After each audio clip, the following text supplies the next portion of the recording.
Digital Congo, la télévision numérique.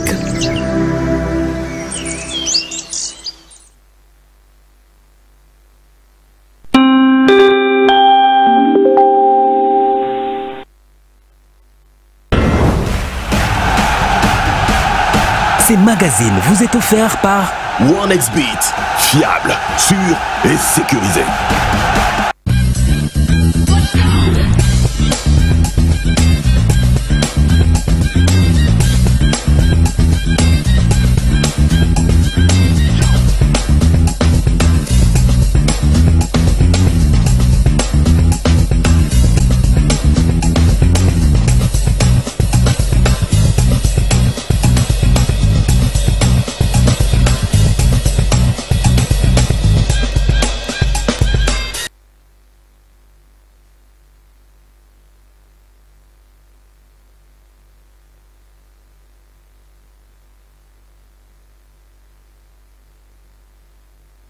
Bonsoir mesdames, bonsoir messieurs, merci de votre fidélité à Digital Congo. Bienvenue à cette édition des Digital Sports ce samedi 28 septembre 2024 qui sera essentiellement dominée par le football avec la victoire de la République démocratique du Congo sur la Guinée équatoriale dans ses éliminatoires de la Coupe d'Afrique des Nations de moins de 20 ans. La RDC a renversé la Guinée équatoriale en s'imposant sous la note des 3 buts à 1 à la pause. Le score était d'un but partout. C'est au retour de vestiaire que la RDC a marqué 2 buts coup sur coup après avoir effectué quelques remplacements, et ces remplacements ont payé surtout avec la montée sur terrain du jeune Matobo, qui a d'ailleurs marqué le tout dernier but de la République démocratique du Congo sur penalty. Donc au final 3 buts à 1 en faveur des Léopards de la République démocratique du Congo. Nous allons revenir sur ce match lors de nos prochaines interventions. Et la RDC se qualifie automatiquement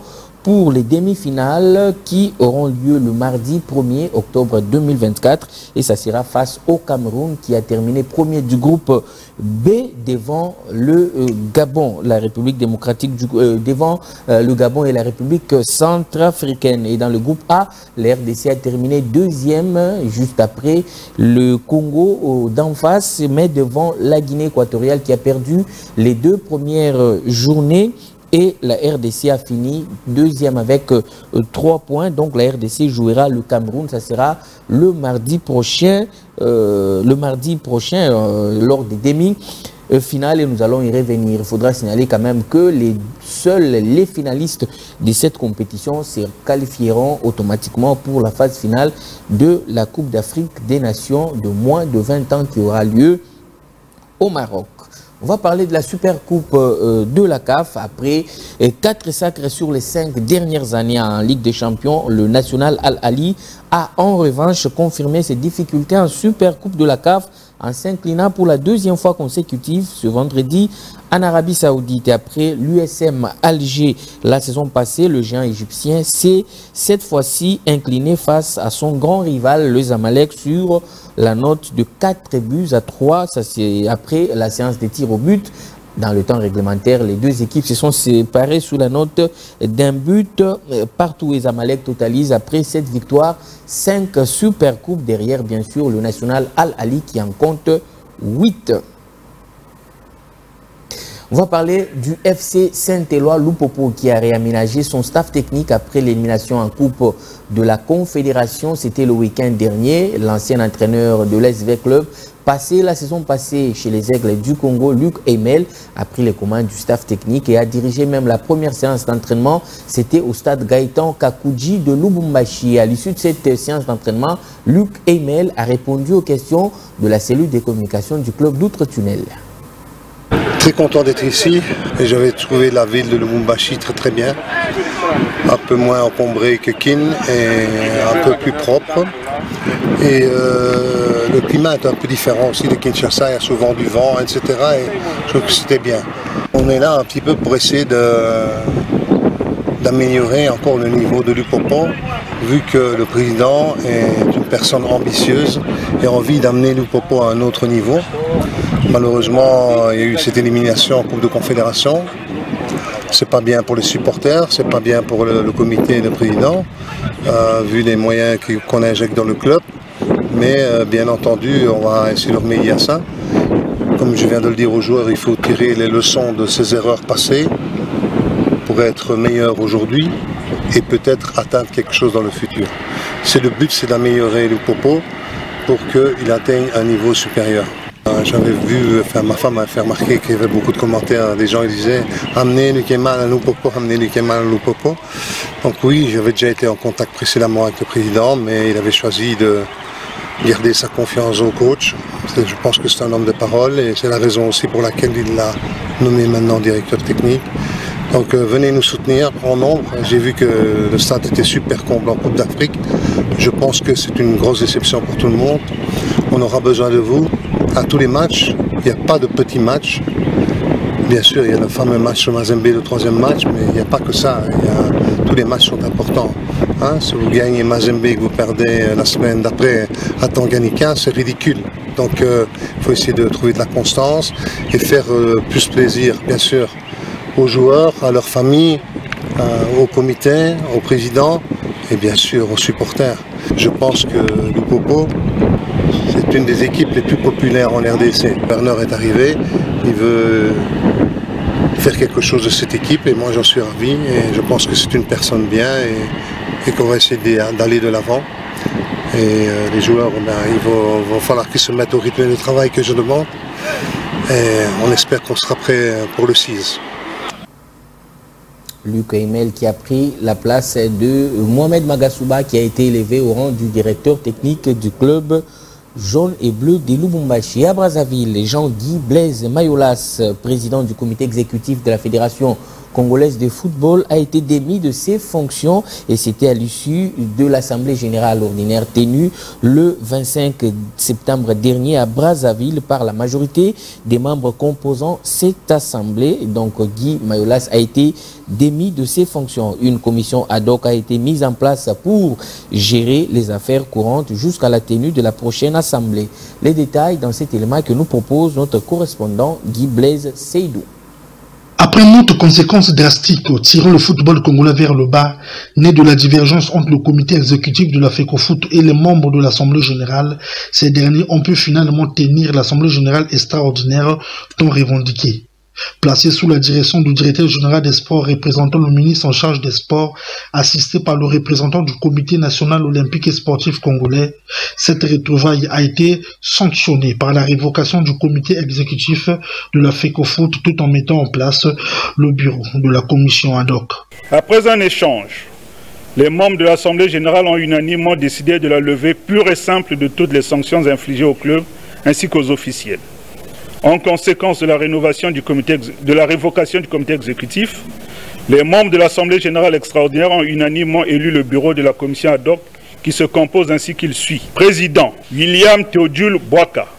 Premier vice-président, Alain Roch Francky Luemba. Deuxième vice-président, Wilfried Bruno Manka. Secrétaire rapporteur, Tigno Fred Eril Mandouno. Membres, Célestin Mouyabi, Steve Leka et Jim Oumar.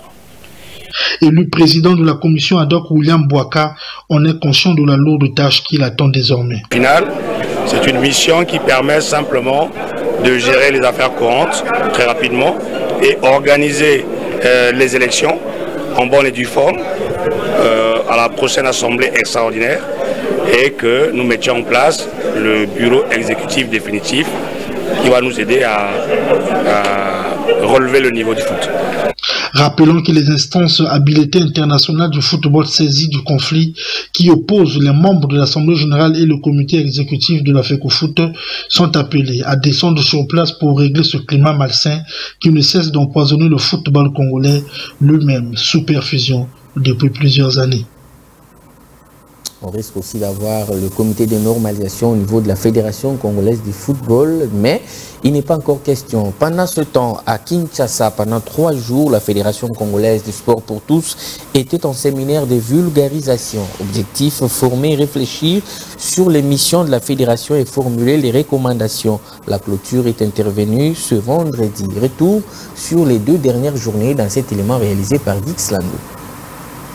Pendant 3 jours, la Fédération congolaise de sport pour tous était en vulgarisation, un séminaire organisé pour former, réfléchir sur les missions de la Fédération et formuler les recommandations. En cette journée de clôture, 3 prises de parole ont marqué la cérémonie. D'abord, le secrétaire général de la Fédération, M. Ghislain, qui est revenu sur l'historique de la Fédération tout en soulignant plusieurs missions assignées. En second lieu, la présidente de la Fédération, Antoinette Samba Kalambay, qui saisira l'opportunité pour les rayonnements de la Fédération.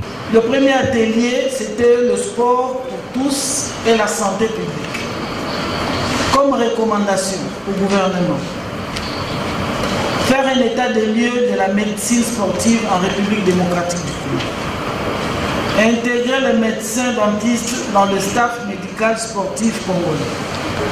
Promouvoir la formation continue des professionnels de santé œuvrant dans le secteur sportif en vue de renforcer leurs capacités. Et les recommandations au sport, aux sportifs plutôt de haut niveau et ceux du sport pour tous. Respecter leur alimentation, diminuer la consommation de sucre, choisir les boissons énergisantes, le plus faible en cariogène, prendre une bonne quantité d'eau douce, plate à la température ambiante journalièrement, prendre soin de l'hygiène bucco-dentaire après chaque repas. Le deuxième atelier, donc la deuxième commission, administration des sports. Au cours de cette commission, il y a eu quelques recommandations au gouvernement et au Parlement, que je cite. Envisager les réformes de la législation sportive en République démocratique du Congo, renforcer les capacités des fonctionnaires de l'administration du ministère des Sports et Loisirs. Parenthèse sur la journée de ce jeudi 26 septembre, la deuxième, très riche avec des ateliers qui ont abouti à des recommandations. Des ateliers éclatés en plusieurs commissions. La première, la commission sport pour tous et santé publique. La deuxième, l'administration des sports et la commission sport pour tous et éducation. Et enfin, la commission de l'éducation. Des commissions qui ont émis plusieurs recommandations. Enfin, en clôture, c'est Maître Alain Makengo, représentant du ministre des Sports, qui a clos la manifestation au nom du ministre Boudimbu. C'est quoi la Fédération congolaise des sports pour tous? Quelles sont les missions assignées à cette entité? Rossi Kiwa, membre de cette fédération, essaye d'éclairer au micro de Geeks Lando. Ce séminaire qui a été organisé pendant 3 jours du 25 au 27 septembre 2024 avait pour but d'informer, de former et d'échanger autour de la mission dévolue à la Fédération congolaise des sports pour tous en République démocratique du Congo. Donc, se pose la question de savoir c'est quoi le sport pour tous. Et nous tirons nos origines de la loi numéro 11/023, qu'on appelle communément la loi sportive en République démocratique du Congo, qui donne la mission principale au sport pour tous de créer la possibilité aux Congolais de se détendre. Et la pratique des sports comme des aptitudes physiques en République démocratique du Congo devrait normalement être un impératif pour tout Congolais pour le maintien de la bonne forme. Imaginez-vous tous ceux-là qui travaillent, tous ceux-là qui vendent. Vous vous réveillez le matin, vous allez au marché pour vendre, vous allez dans votre bureau, vous empruntez de route, vous prenez des voitures, vous arrivez quelque part, vous asseyez jusqu'au soir. Et demain, vous revenez encore en faisant la même chose, ça crée ce qu'on appelle la sédentarité. Et la sédentarité amène plusieurs maladies. Et nous avons donc développé, lors des ateliers, le sport dans le cadre scolaire, c'est-à-dire on a développé dans une commission intitulée « Les sports pour tous et enseignement national » où nous avons donné des recommandations au gouvernement de rendre viable la vie sportive dans les écoles. Et toutes ces écoles qui n'ont pas de cours de récréation ou qui n'ont pas de lieu où les enfants peuvent pratiquer le sport ont la possibilité de chercher d'autres alternatives pourvu que les élèves, les étudiants au niveau des universités pratiquent le sport pour le maintien de leur bonne forme. On va se rendre à Mahagi où le FCF Tosepela a tenu son assemblée générale ordinaire. C'était le vendredi dernier. Tous les rapports ont été adoptés, mais aussi les objectifs ont été revus à la hausse. Les détails dans cet élément. Conformément aux textes légaux régissant le football congolais, le FCF Tosepela de Mahagi a tenu ce vendredi 27 septembre 2024 son assemblée générale ordinaire. En présence des délégués de la Ligue de football féminin ainsi que de la division des activités sportives, Tosepela a adopté tous les points inscrits à l'ordre du jour, mais également les différents rapports présentés de la saison sportive 2023-2024. Plusieurs objectifs assignés pour la saison prochaine, notamment réajuster le staff technique, renforcer l'effectif avec des nouvelles recrues, faire de Tosepela une équipe de référence et doter Tosepela des infrastructures sportives répondant aux standards internationaux. Prenant la parole à l'issue de ces assises, Adoubango Dieudonné, président et manager du club, a commencé par remercier toute l'équipe pour le travail abattu la saison passée avant d'appeler les athlètes ainsi que toutes les composantes de Tosepela de faire mieux pour l'avenir. Nous sommes l'équipe championne pour la 5e fois de l'Italie. Nous sommes l'équipe représentante de la zone Est. Nous sommes l'équipe fair play. Ici, c'est aussi le moment de dire ça ne suffit pas. Ici, notre priorité pour la saison 2024-2025, nous avons besoin d'héritiers. Nous avons besoin de l'argent. Au terme de la saison 2023-2024 jugé fameux par le président de cette formation, Tosepela a cependant placé la barre très haut pour les années à venir. Kinshasa s'apprête à accueillir la 21e édition du championnat d'Afrique de boxe. L'annonce a été faite par le président de la Fédération de boxe, Ferdinand Louyoyo, ce samedi lors d'une conférence de presse qu'il a animée. Je vous propose de l'écouter dans cet extrait choisi par Nix Lando. Ici, c'est le 21e championnat d'Afrique qui va se passer ici. 42 pays qui se sont fait déjà inscrits, qui vont prendre part officiellement. Mais on n'a pas encore fermé notre database. On attend, je crois, peut-être au plus tard. On ferme mercredi. Donc le mercredi, on aura le nombre exact. Le championnat d'Afrique de la boxe, c'est une grande fête pour la jeunesse congolaise. C'est une grande fête pour l'Afrique en général. Ça ne s'est jamais fait. C'est la première fois que le Congo organise le championnat d'Afrique. Et c'est la première fois que nous venons débattre aussi les records par rapport aux participants. Donc nous devons faire un effort, nous devons travailler pour que cette fête soit réellement une grande fête. C'est le monde entier qui nous suit. Je vous renvoie seulement d'ouvrir un peu votre téléphone, de regarder les classements de nos boxeurs sur le plan international, sur le plan mondial. Vous allez voir qu'aujourd'hui, on a Chama, il est 2e mondial. Je ne sais pas si lui-même est au courant. Si on il est 2e maintenant mondial. Pita, il est 4e. Brigitte, elle est où? Elle est parmi les 10 premiers mondiaux. On a presque. Donc, bref, ils sont là. Ils sont toujours en contact. Ils sont là, internés, ils s'entraînent bien, ils sont là, ils sont venus de l'intérieur. Ceux de l'intérieur sont déjà là. Voilà, ils sont bien. Je crois que de ce côté-là, on ne peut pas organiser chez nous et laisser toutes les médailles partir. Jamais. Jamais. Et je crois que cette fois-ci, toutes les médailles vont... Je sais. Et je le confirme. Et on peut parier avec vous. On n'organise pas pour perdre. Sinon, à quoi sert bon d'organiser les championnats dans votre pays et se faire humilier et toutes les médailles puissent partir. De ce côté-là, calmez-vous. On s'est bien préparé. Alors, à ce qui concerne le prime de boxeur, à chaque fois ça revient toujours. Vous savez qu'entre autres aussi, vous êtes parmi aussi... J'aurais préféré que prochainement, que vous puissiez aussi le gouvernement va prendre les boxeurs et l'événement et les championnats en charge. Donc voilà.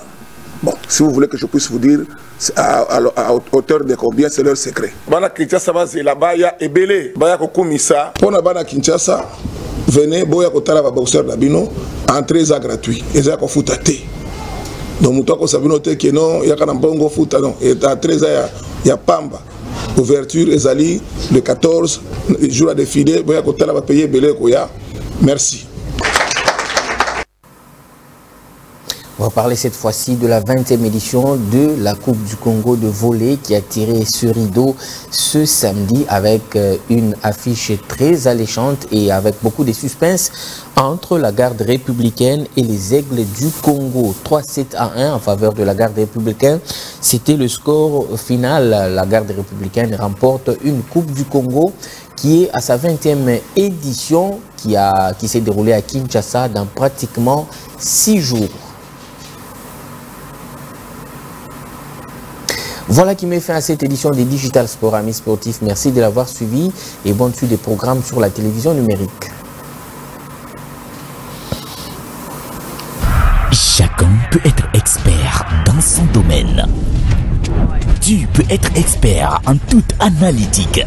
Tu sais qui sera la prochaine star de la saison. Tu peux être expert de tous les matchs. Tu es un expert en statistiques ou en opinion des autres. OneXBet t'aidera à démontrer ton expertise. Exprime-toi. Tu es l'expert.